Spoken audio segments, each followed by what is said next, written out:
چییە داوەشی؟ ئەوە قاوەیە قوربان. دەتت خۆش بێت جەژنە پیرۆزە لە کوێیەکەی؟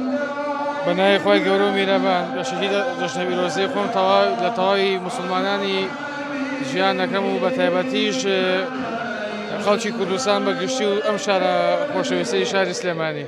کەس هەیە جۆرە لە جۆرەکان وا دڵت لێ ئێشا بێگەردن ئازایی لێ نەکەی یاخود هیچ حاڵەتێکی وا ڕووی الحەمدولله تا یاسە کەسی وایە نەبووە لەخوا بەزیا بێ.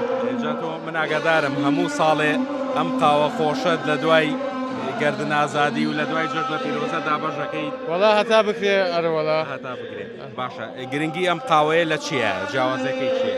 وەڵا هەر قاوەیەکی احتیاجیە بەس زیاتر لە سعودی ئەم جۆرە قاوەیە خەڵک زۆرتری خواتەوە. وەزە شتێکی نامووی لای خۆمان هەموو کەس حەزی لێ نییە. حەزەکەم جارێ قسە بکەین نەژینە تامی زۆر خۆشە. یا ڕەبی نۆشی گیانە بێ لە خزمەتان. زۆر سپاس. شایانی چ پەیامێکت هەیە چ قسەیەکت هەیە بۆ مسڵمانان بەگشتی؟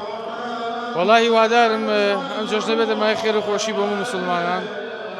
پابەندن بە ڕێنماگەی تەندروستیەوە و بە ڕێزانێک کە قوربانی سرە بڕن. بۆیە هیچی کەم نییە هەر ئەوەنەی کە دووبارەی کەمەوە جۆژنە پیرۆزەی خۆم ئاڕاستەی هەموو مسڵمانانی جیان بکەم.